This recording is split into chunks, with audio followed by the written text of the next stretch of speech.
আমার হাজব্যান্ডের একটু ঠান্ডা লেগে গেছে, ও একটু আমার কাছে রং চা খেতে চাইলো, আর ওর জন্য আমি করে নিলাম একটা হার্বাল গ্রিন টি। যে গ্রিন টিটা করার জন্য এখানে আমি বৃষ্টির পানি দিয়ে দিলাম।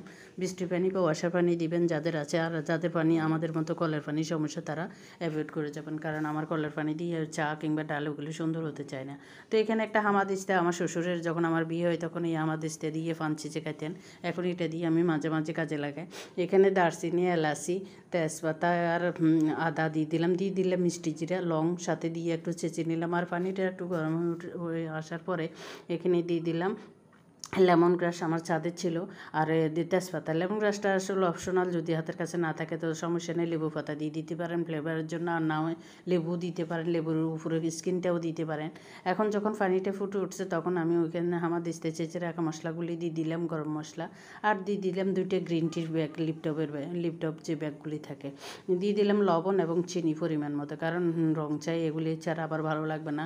তো এই যে হয়ে গেলো আমার গ্রিন টি, হার্বাল গ্রিন টিটা রেডি। এখন একটা পেয়ালায় আমি ছেঁকে নিয়ে পরিবেশন করব। একটু উপর থেকে লেমন গ্রাস আর আদা কুচি গ্রেট করে দিলাম। আসলে তৈরি হয়ে গেলো আমার এই লেমন গ্রাসের দিয়ে তৈরি হার্বাল গ্রিন টিটা। তো গ্রিন টিটা কেমন লাগলো, যদি ভালো লেগে থাকে ফয়েস থেকে দেখে থাকলে একটা ফলো দিয়ে যাবেন, আর যদি ইউটিউব থেকে দেখে থাকেন তাহলে একটা সাবস্ক্রাইব করে যাবেন। সবাই ভালো থাকবেন, সুস্থ থাকবেন, আল্লাহ হাফেজ, শুভ সন্ধ্যা সবাইকে।